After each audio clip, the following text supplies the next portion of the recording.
You want to support Roland Martin Unfiltered? Be sure to join our Bring the Funk fan club. Every dollar that you give to us supports our daily digital show. There's only one daily digital show out here that keeps it black and keep it real as Roland Martin Unfiltered. By going to RolandMartinUnfiltered.com, you can make this possible.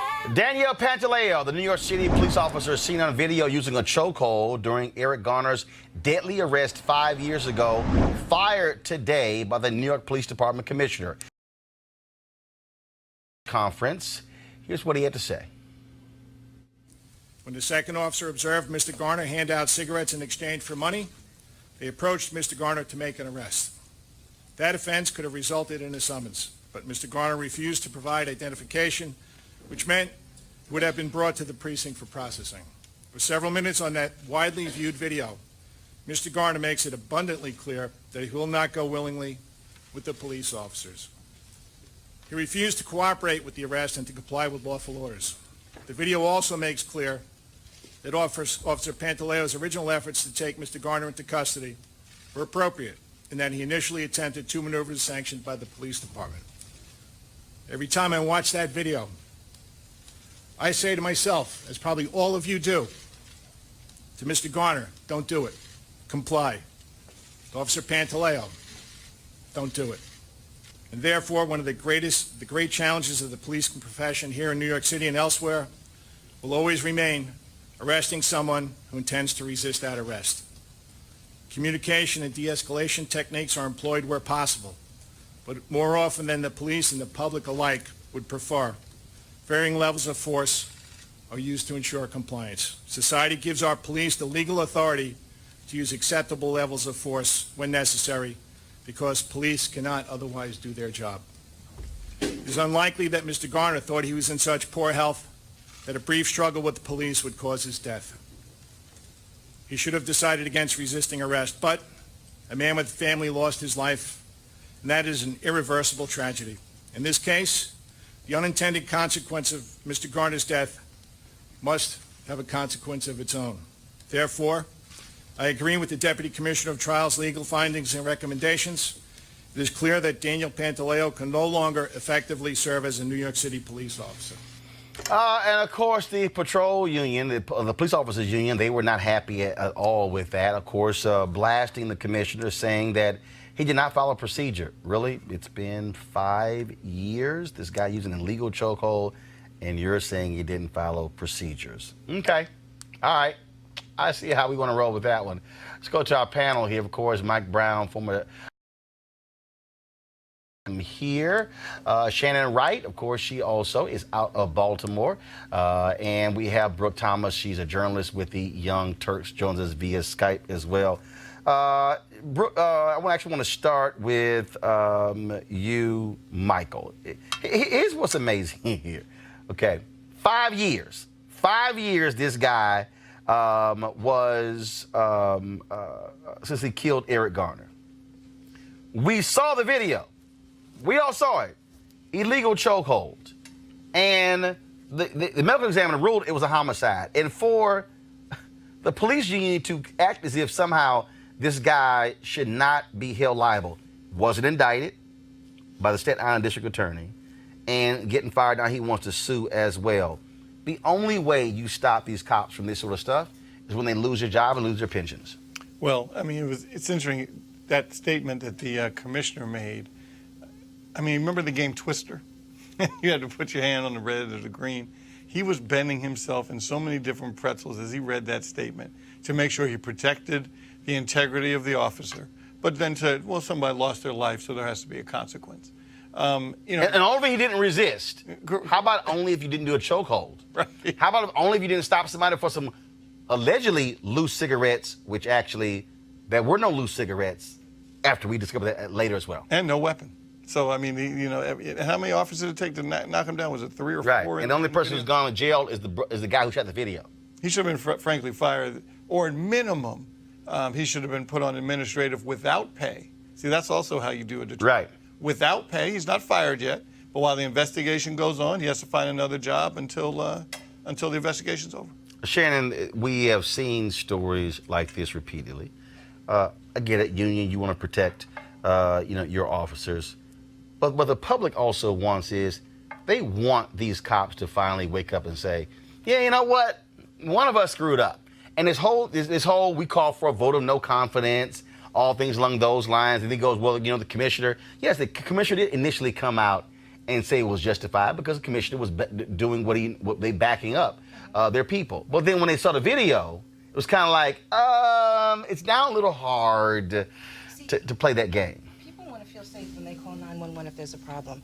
But when the officers you're calling can be a part of the problem, that's a little difficult for the community to swallow.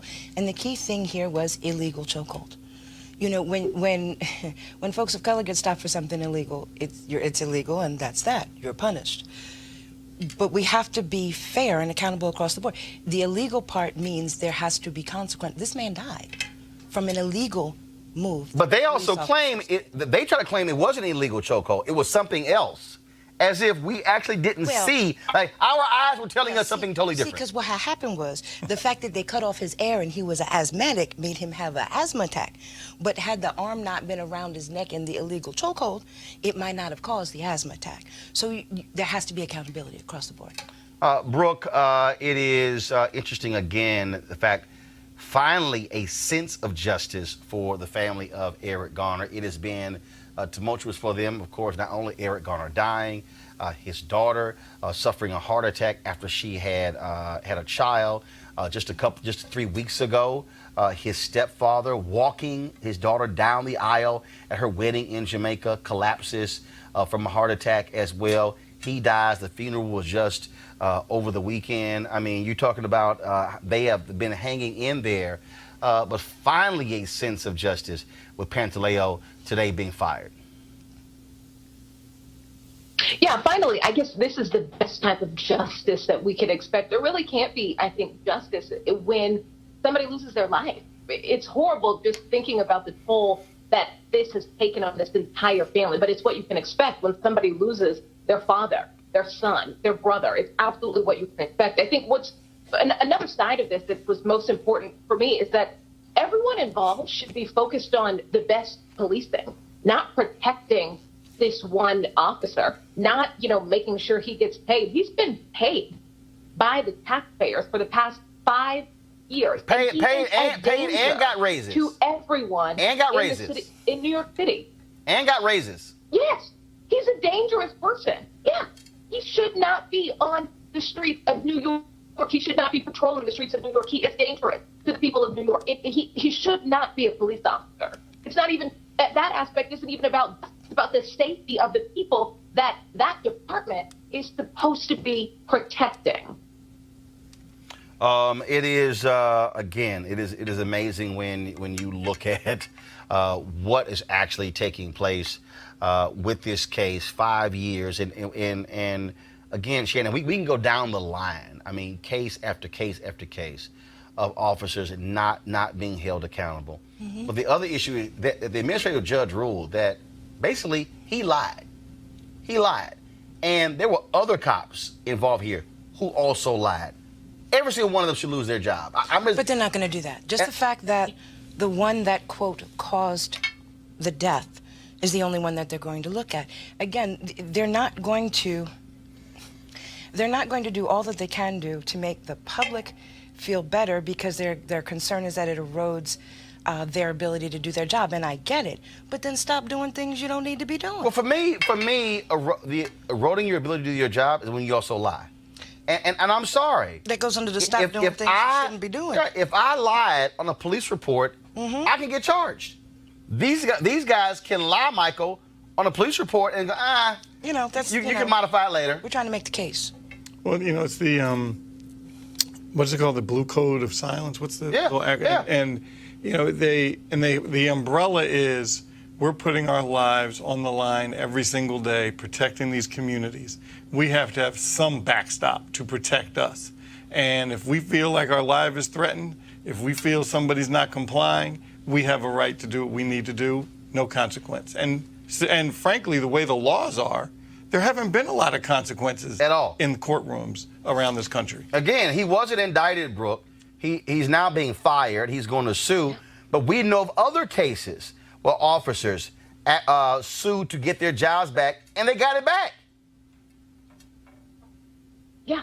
And also, we know of other officers who've gotten fired and gotten hired down the street, across town, in another city, in another state. So we don't even know if this is the last of this man being a police officer, because he is not behind bars. And there's something that you said, Roland, that I think is very important, is that it is not only now, I guess, former Officer Daniel Pantaleo. He wasn't the only issue in that moment. There were a crowd of officers who, one, could have stopped this, and two, should have all been focused on de-escalation. This man didn't have a machete. He didn't have a gun. He didn't have a knife. He didn't have a weapon that he was pointing at them. This was not something that should have in somebody being taken down to the ground, let alone dying. It just wasn't worth it. And these officers in these instances need to focus on, one, de-escalation. That needs to be important. How often do we see somebody who is not threatening and they end up dead or harmed? Do you remember the officer in North Charleston who shot the guy in the back because he was running away? It's so often it's just about making an officer mad. It's about their ego.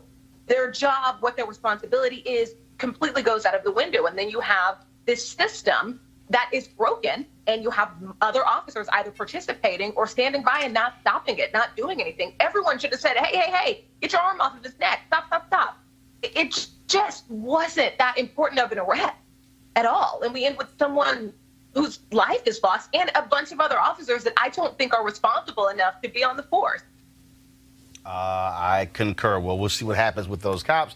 Again, Pantaleo has announced that he is going to be suing the commissioner to get his job back.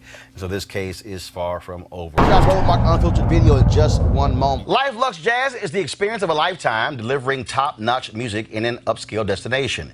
The week-long event is held at the Omnia Day Club Los Cabos, which is nestled on the Sea of Cortez in the celebrity playground of Los Cabos, Mexico. The Live Luxe Jazz experience offers the ultimate getaway for discerning jazz aficionados by pairing an upscale international destination with luxurious accommodations, fine haute cuisine, top-shelf libations, breathtaking golf, exhilarating spa, health and wellness options, and much more, while showcasing some of the biggest names in entertainment.